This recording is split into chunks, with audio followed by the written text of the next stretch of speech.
श्री स्वामी समर्थ. नमस्कार मंडळी, स्वागत आहे तुमचे माझ्या यूट्यूब चॅनलवरती.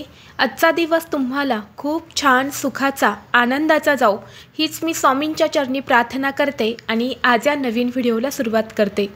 उद्या 10 जून वार मंगळवार आणि या दिवशी आलेली आहेत ज्येष्ठ पौर्णिमा.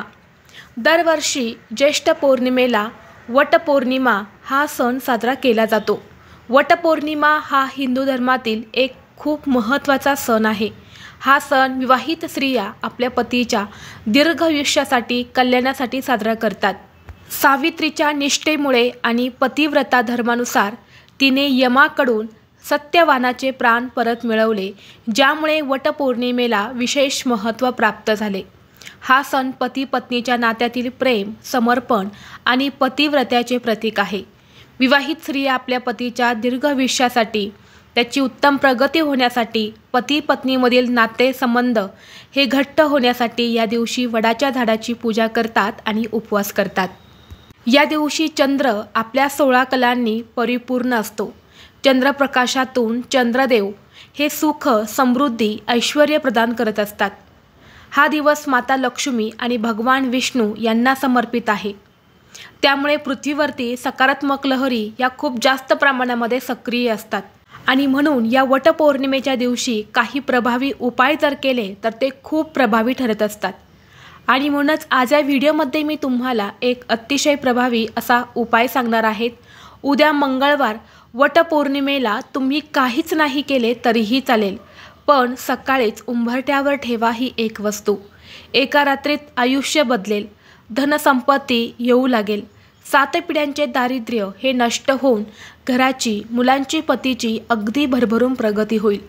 घरात चहूबाजूने धन, संपत्ती, पैसा येऊ लागेल.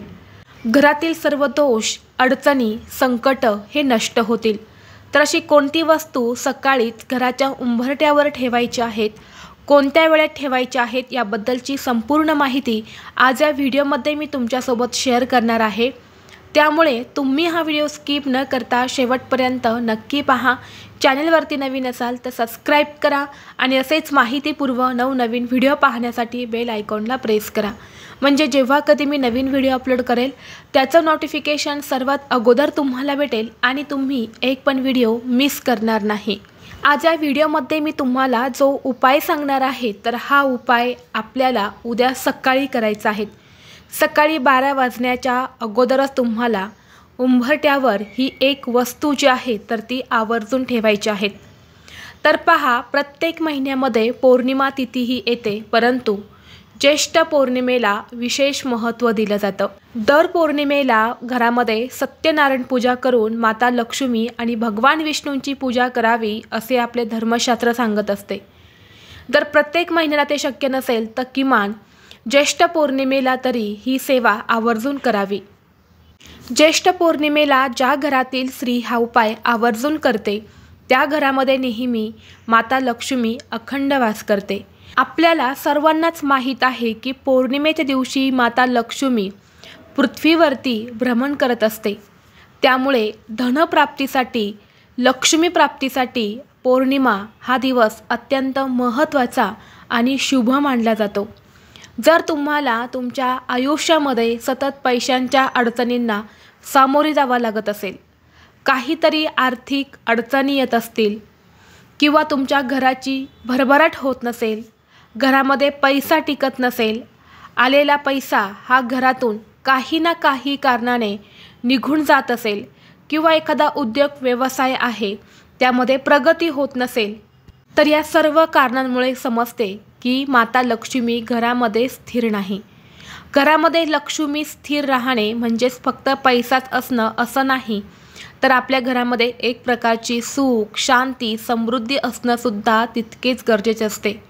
किंवा आपल्या घरामध्ये एकमेकांमध्ये प्रेम, एकोपा असणे, घरामध्ये एक प्रकारचे आनंदाचे, सुखाचे, समाधानाचे आणि सकारात्मक वातावरण असणं सुद्धा तितकंच महत्त्वाचं आहे.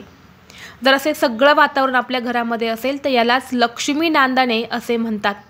आपल्याला पैसा तर हवा आहे, परंतु त्यासाठी घरातील वातावरण हे लक्ष्मी स्थिर राहण्यासाठी, लक्ष्मी आकर्षित होण्यासाठी अनुकूल असणं सुद्धा तितकंच महत्त्वाचं आहे. आणि म्हणूनच यासाठीच आपल्याला हा उपाय जो आहे तर तो उद्या ज्येष्ठ पौर्णिमेला करायचा आहे। कारण काही दिवसांचं जे महत्त्व असतं तर ते खूप जास्त असतं। या दिवशी आपण ज्या काही गोष्टी करतो किंवा जे काही उपाय करतो तर ते आपल्या पूर्ण प्रगतीवर परिणाम करत असतात। आणि त्यामुळे पहा, पौर्णिमेच्या दिवशी केलेले उपाय हे कधीच वाया जात नाही। या उपायांचा आपल्याला निश्चितच फळ प्राप्त होते। आपल्या आयुष्यामध्ये सकारात्मक बदल झालेले हे आपल्याला पाहायला मिळतात। आपल्या घराचा जो उंबरठा असतो तर त्या उंबरठ्याला लक्ष्मी देवीचे निवासस्थान मानले जाते। अनेक ठिकाणी बघा, उंबरठ्यावर लक्ष्मी देवीचे चित्र किंवा मूर्ती तुम्हाला बघायला मिळते आणि असे मानले जाते की लक्ष्मी देवी उंबरठ्यावर येऊनच आपल्या घरामध्ये प्रवेश करते आणि म्हणूनच आपल्याला उंबरठ्यावर ही वस्तू जी आहे तर ती ठेवायची आहेत। यामुळे आपल्या घरामध्ये सकारात्मक ऊर्जा ही टिकून राहत असते, तसेच नकारात्मक ऊर्जा ही आपल्या घरापासून दूर राहते आणि यामुळे घरामध्ये सकारात्मक वातावरण हे निर्माण होते। तसेच हा उपाय जर तुम्ही केला तर आपल्या घराला शत्रूंपासून संरक्षण मिळते, तसेच कुटुंबात मतभेद देखील निर्माण होऊ देत नाही। हा उपाय करण्यासाठी तुम्हाला उद्या वटपौर्णिमेला सकाळी लवकर उठायचं आहे, स्वच्छ स्नान करायचं आहे, अंघोळीच्या पाण्यामध्ये हळद गंगाजल टाकून तुम्हाला हे स्नान करायचं आहे। यानंतर स्वच्छ कपडे परिधान करून आपल्याला एक तांब्याचा कलश घ्यायचा आहे। त्या कलशामध्ये शुद्ध पिण्याचं पाणी भरायचं आहे। यानंतर त्या पाण्यामध्ये एक चमचाभर हळद टाकायची आहे, थोडंसं गंगाजल टाकायचं आहे, थोडंसं गोमूत्र टाकायचं आहे आणि यानंतर हे पाणी तुम्हाला तुमच्या घराच्या मुख्य दरवाजाच्या उंबरठ्यावरती, उंबरठ्याच्या बाहेर तुम्हाला शिंपडायचं आहे आणि एक स्वच्छ कपडा घेऊन ते तुम्हाला पुसून काढायचं आहे। यामुळे आपल्या घराच्या बाहेर जी काही नकारात्मकता आलेली असते, जी काही वाईट शक्ती असते किंवा जी काही अलक्ष्मी असते तर ती तिथून निघून जाते। यामुळे आपल्या घरामध्ये सकारात्मक वातावरण हे निर्माण होते। तसेच थोडंसं पाणी हे तुम्हाला घराच्या मुख्य दरवाजावरती सुद्धा शिंपडायचं आहे आणि मुख्य घराचा दरवाजा जो आहे तर तो सुद्धा तुम्हाला पुसून काढायचा आहे।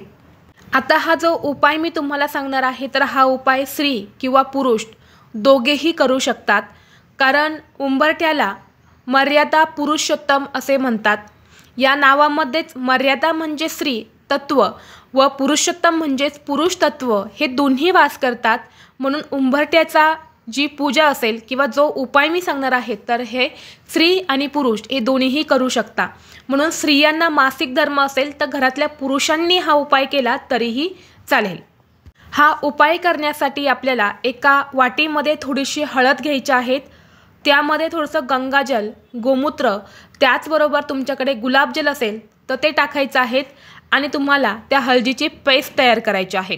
यानंतर आपल्या घराच्या मुख्य दरवाजाच्या उंबरठ्यावरती तुम्हाला हळदीचं लेपन करायचं आहे। हळद ही माता लक्ष्मीला अतिशय प्रिय आहे आणि जेव्हा आपण हळदीचं लेपन हे उंबरठ्यावरती करतो तेव्हा देवी लक्ष्मी अतिशय प्रसन्न होते। हळदीचं लेपन करून झाल्यानंतर सर्वप्रथम तिथे तुम्हाला एक दिवा प्रज्वलित करायचा आहे। एक मातीची पंती घ्यायची आहे, त्यामध्ये दुहेरी कापसाची वात लावायची आहे। त्या वातीला थोडंसं हळदी कुंकू लावायचं आहे, म्हणजेच लाल पिवळ्या रंगाची ती वात बनवायची आहे, दिव्यामध्ये घालायचे आहेत आणि शुद्ध गाईचं तूप त्या दिव्यामध्ये तुम्हाला टाकायचं आहे। तूप नसेल तर मग तुम्ही तिळाचं किंवा मोहरीचं तेल देखील त्या दिव्यामध्ये घालू शकता। यानंतर एक प्लेट घ्यायची आहे, प्लेटमध्ये तुम्हाला थोडीशी चणा डाळ, ज्याला हरभरा डाळ असे म्हटले जाते, ती सुद्धा पिवळ्या रंगाची असते आणि या डाळीला भगवान विष्णूंचं प्रतीक देखील मानलं जातं। यानंतर हा दिवा आपल्याला त्या प्लेटमध्ये डाळीवरती ठेवायचा आहे आणि प्रज्वलित करायचा आहे। दिवा प्रज्वलित केल्यानंतर हा दिवा आपल्याला घराच्या मुख्य दरवाजावरती लावायचा आहे। तुम्ही डाव्या किंवा उजव्या कोणत्याही साईडला लावू शकता। दिवा लावल्यानंतर सर्वप्रथम दिव्याला हळदी कुंकू लावायचं आहे, अक्षता अर्पण करायच्या, एक फूल अर्पण करायचं आणि यानंतरच या उपायाला सुरुवात करायची आहे। जेव्हा आपण दिवा प्रज्वलित करून एखादा उपाय करतो तेव्हा तो उपाय किंवा ती सेवा देवांपर्यंत पोहोचवण्याचं काम हा दिवा करत असतो। म्हणून दिवा प्रज्वलित करायचा आणि यानंतर उपायाला सुरुवात करायची आहे। यानंतर तुम्हाला काय करायचं, एक छोटीशी वाटी घ्यायची, त्यामध्ये कुंकू टाकायचं, कुंकवाचा गंध तयार करायचा आणि यानंतर त्या गंधाने तुम्हाला घराच्या मुख्य दरवाजाच्या उंबरठ्यावरती तुम्हाला अष्टलक्ष्मीचं प्रतीक काढायचं आहे।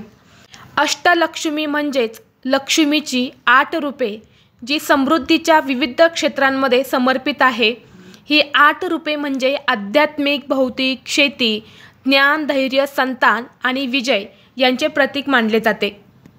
तर तुम्हाला काय करायचं आहे, कुंकवामध्ये आपल्या उजव्या हाताचं जर करंगळीजवळचं बोट असतं अनामिका, तर ते बोट गंधामध्ये बुडवायचं आहे आणि एक लाईन ही तुम्हाला घराच्या मुख्य दरवाजाच्या उंबरट्यावरती किंवा साईडने जी चौकट असते तर तिथे तुम्हाला एक बोट ओढायचं आहे आणि अधिलक्ष्मी असं म्हणायचं आहे। यानंतर दुसरं बोट ओढायचं आहे, धनलक्ष्मी असं म्हणायचं आहे। यानंतर तिसरं बोट ओढून धान्यलक्ष्मी, यानंतर गजलक्ष्मी, संतानलक्ष्मी, वीरलक्ष्मी, विजयलक्ष्मी आणि विद्यालक्ष्मी असे तुम्हाला 8 बोट ओढून या 8 अष्टलक्ष्मीची नावं घ्यायची आहेत। ज्या प्रकारे तुम्हाला स्क्रीनवरती दिसत आहे तर त्या पद्धतीने तुम्हाला ही अष्टलक्ष्मीचे रूपे जे आहेत तर ती काढायची आहेत। यानंतर आपण उंबरठ्यावरती जे हळदीचं लेपन केलेलं आहे तर त्यावरती तुम्हाला काही शुभचिन्ह जे आहेत तर ती काढायची आहेत। त्यामध्ये तुम्हाला त्या उंबरठ्यावरती एक स्वस्तिक काढायचं आहे। यानंतर तुम्हाला लक्ष्मीची पावलं काढायची आहेत आणि मधोमध तुम्हाला एक कमळ काढायचं आहे आणि पुन्हा लक्ष्मीची पावलं काढायची आहेत आणि पुन्हा साईडे तुम्हाला एक स्वस्तिक काढायचं आहे। म्हणजेच काय तर बघा, उंबरठ्यावरती डाव्या आणि उजव्या साईडला 2 स्वस्तिक काढायचे। यानंतर त्या शेजारी तुम्हाला लक्ष्मीची पावलं काढायची आहेत आणि मधोमध तुम्हाला एक कमळाचं फूल काढायचं आहे। माता लक्ष्मी ही कमळाच्या फुलावरती विराजमान आहे, जी आपल्या उंबरठ्यामध्ये वास करत असते। स्वस्तिक हे मांगल्याचं प्रतीक आहे। स्वस्तिक काढल्याने आपल्या घरापासून नकारात्मक ऊर्जा किंवा शत्रू हे दूर राहतात। आता उंबरठ्यावरती हे शुभचिन्ह कशी काढायचे आहेत हे तुम्हाला स्क्रीनवरती मी दाखवलेलं आहे। तर याच पद्धतीने तुम्हाला ही शुभचिन्ह जी आहेत तर ती काढायची आहेत। ही शुभचिन्ह काढून झाल्यानंतर ना त्याला हळदी कुंकू देखील लावायचं आहे। झेंडूची फुले आवर्जून अर्पण करायची आहेत किंवा इतर फुले तुम्ही अर्पण केली तरीही चालेल। धूप, दीप, अगरबत्ती ओवाळून घ्यायची आहेत। यानंतर तुम्हाला घराच्या मुख्य दरवाजावरती सुद्धा एक स्वस्तिक जे आहे तर ते आवर्जून काढायचं आहे। स्वस्तिक मधले 4 बिंदू आणि कडाच्या 2 लाईन या आवर्जून द्यायच्या आहेत। त्या स्वस्तिकच्या मर्यादा असतात आणि त्याशिवाय त्या स्वस्तिकचं शुभ फळ जे आहे तर ते सुद्धा आपल्याला प्राप्त होत नाही। तर अशा पद्धतीने तुम्हाला सकाळीच घराच्या उंबरठ्यावरती हा एक अतिशय प्रभावी असा उपाय करायचा आहे। हा उपाय केल्याने घरात सुख, समृद्धी ही येऊ लागते। सर्व वाईट गोष्टी, दोष हे आपल्या घरापासून दूर राहतात। तसेच एक स्वस्तिक हे आपल्या स्वयंपाकघरामध्ये सुद्धा नक्की काढा, कारण या दिवशी अन्नपूर्णा मातेची पूजा देखील केली जाते। म्हणून स्वयंपाकघरामध्ये तुम्हाला स्वस्तिक काढून आपल्या गॅस शेगडीची पूजा देखील करायची आहे। व्हिडिओ तुम्हाला आवडला तर लाईक करा, चॅनलवरती नवीन असाल तर सबस्क्राईब करा आणि हा व्हिडिओ आपल्या मित्रपरिवारासोबत जास्तीत जास्त शेअर करा। चला तर मग भेटू असंच पुढल्या एका नवीन व्हिडिओमध्ये। तोपर्यंत सर्वांना श्री स्वामी समर्थ।